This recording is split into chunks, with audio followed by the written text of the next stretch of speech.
guys, I'm Mike Manalo with the Nerds of Color, and I have a special day for us today because I am here with the director of not just the live-action How to Train Your Dragon movies, but every How to Train Your Dragon movie ever made, Dean DeBlois. How are you, Dean? I'm doing very well. How are you? You look great. Thank you so much. It is a huge honor for me to talk to you. I think that the How to Train Your Dragon trilogy is literally one of the most perfect trilogies ever put to cinema. I'm not exaggerating when I say that. I think every single movie is phenomenal, and you've taken it even further with the live-action movie, so congratulations for that, really. Thanks very much. Of course. Now, the funny thing is, when you're doing animation, the exaggerated features of the dragons and everything like that, we buy them because they're in animation. When you're adapting to live action, though, it's a whole different ballgame. So where do you find the line between the realism in creating some of these dragons and then some of the animated features to retain their personalities, like with Toothless? You know? That was the crux of it, really. We started thinking backward, as though the animated movie came after the live action. So what do these creatures look like that required sort of simplification and exaggeration and stylization? And so we could lean into the animal references, like the Monstrous Nightmare is very much a crocodile, or the Deadly Natter is very much a tropical bird, and the Gronkel is a fussy walrus. But when it came to Toothless, we realized we couldn't depart very much from his Black Panther inspiration, but the face that everyone recognizes from the animated movie is quite iconic. And as soon as we started adjusting, say the size of his eyes, or moving plates around, or making his mouth smaller, he stopped feeling like Toothless. So instead, we kind of leaned much more into the animal reference of his movement and his structure, his skeleton, the musculature, the iridescence of his scales, and those became sort of the cues that helped sit him in a credible live-action world opposite Mason Thames. It adds so much personality to him, too, but it brings the magic to life, which I loved. One of the things that I found so beautiful that was very personal to me was you actually took a chance on casting actors of color to play characters that would ordinarily in the original movies were portrayed as white. And Nico does a great job. She's a quintessential Astrid. Julian does a great job. He's so incredible, as well as Fishlegs. First off, I appreciate that, but why was now the time to do that? And what inspired this? And, what made it essential to this version of the story? What inspired it for me was just looking at Viking history and seeing how far and wide they traveled. And they were in the Far East. They were along the Silk Road, throughout the Mediterranean, North Africa. They even had a name for North Africa, which was Blauland. And so I love the idea that they traded with all of these cultures and came to realize that dragons were a problem everywhere. And so the Vikings sort of pulled together a task force of the best dragon-fighting warriors from every region with all of their specialized knowledge. And they came to this place, to this island that they call Berk, because they knew it was within spitting distance of a dragon's nest, a key dragon's nest. It's been several generations, and they've failed at the task. So all of that pressure is sitting on Stoic's shoulders, trying to keep people from being dispirited and wanting to go home. All the while, he's got this problematic son who keeps getting in the way. And so it just felt like it was more texture for the character of Stoic. It gave us kind of a greater breadth of faces and costuming and weaponry and tapestry and sculpture. You get the idea that this is a melding of cultures, and it allowed for us to open up casting for those characters who might best inhabit the personality of their animated counterparts without necessarily having to look like them.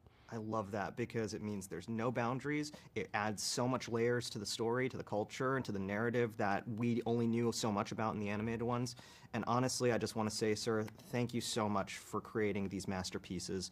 They are brilliant, and I can't wait for everyone to see this one. Thank you. Thank you. I really appreciate it. And I love it. You should just be cast in the second movie.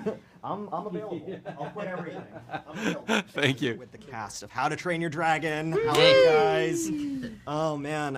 Julian, Bronwyn, Harry, Gabriel, it's an honor to talk to you guys. And you guys you killed it in this movie. Thank you. I have to ask, you are up against some legendary comedic actors who originated these roles. You know, you Thank have, yeah.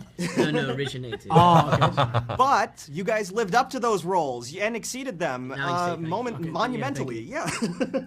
I mean, with talent like Jonah Hill and Christopher Mintz-Plasse, T.J. Miller, Kristen Wiig, did you guys get a chance to meet with them about the characters? And you know, did you guys find inspiration in their performances as well?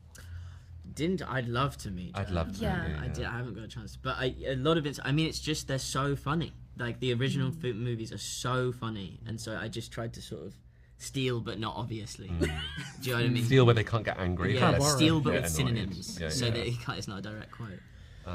But yeah, you're so right. It was like they created such like vivid characters, so then like taking them on and trying to do something like new with it was daunting. But hopefully we did okay. Yeah.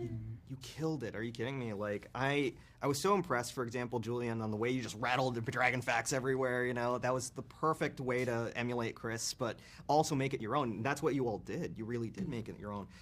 I got to talk about dragon training. Those are some intense scenes out there. Can you guys talk about what it was like to film those and the stunt work that went behind that? Yeah, I mean, it was a lot of like, so before we actually started filming, they had us in for like stunt training and then for like things like fitness training to make sure that we could Last that long? Yeah, well, Yeah. did it for about 3 weeks, then I was like, I'm probably all right, surely not. Then it comes time to film and I'm like, I really should have kept going. Yeah. But yeah, it was just a lot of fun. Like, I really loved doing the bit with the nada where it's like hopping from different to Yeah. different things. Also, you were so good with the spear. I was not. I That's know a lie. you were. When I I've got wasn't a clip stabbing that will people. prove yes, but I've got a clip. Bronwyn could do the full. I don't know what this is, but like the What is twiddling. Made Say what it is. The spear dance. Hey, look down the camera and say what that is. I'm The really spear good at dance. spear Yeah, dance. so. Yeah, that. Yeah. Oh, thank you. Didn't last for long until I started stabbing people in Sure. the face by accident.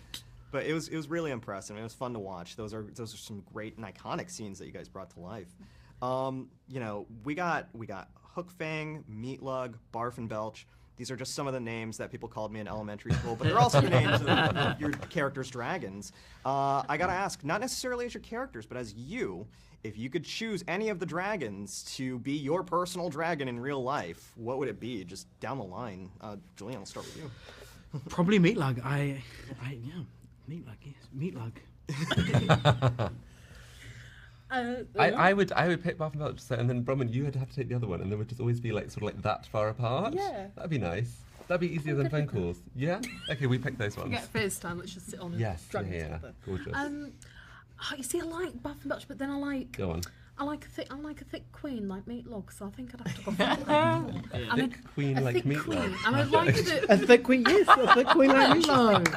Meatlug is thick. Yeah, sorry. But, Someone I want should something say to hold at night, man. And you will. And I will. Yeah. And I will. Look like a giant. I like to be Speaking alone of at night. queens, I loved her. I mean, look, Hook Fang is he's the coolest dragon, and there's no sort of two ways It's about the most that. dragon It's the dragon. most dragon. We won't It's the disagree for scariest you. dragon. It can set itself on fire, It doesn't feel like a good thing, but it does work itself well. but I do like terrible terrors. Oh, 'Cause they're like yeah. little dogs. Right. I quite I'd like a terror. I don't. Yeah, I feel bad. They'd be fun as like pets as well. I Yeah, feel. they can fit in the hat. I can't like Yeah. Hook Fang can't. I live in a flat. Hook Fang Yeah. couldn't be there. That's true. I wouldn't mind a terrible terror just to follow me around. It was Right. an Oh, emotional yeah, support yeah. animal. attack, you know. Yeah, exactly. Yeah, yeah. I feel like Paris Hilton would carry a terrible Yes. terror. They do that. Yeah, yeah. That's hot. That's literally Yeah.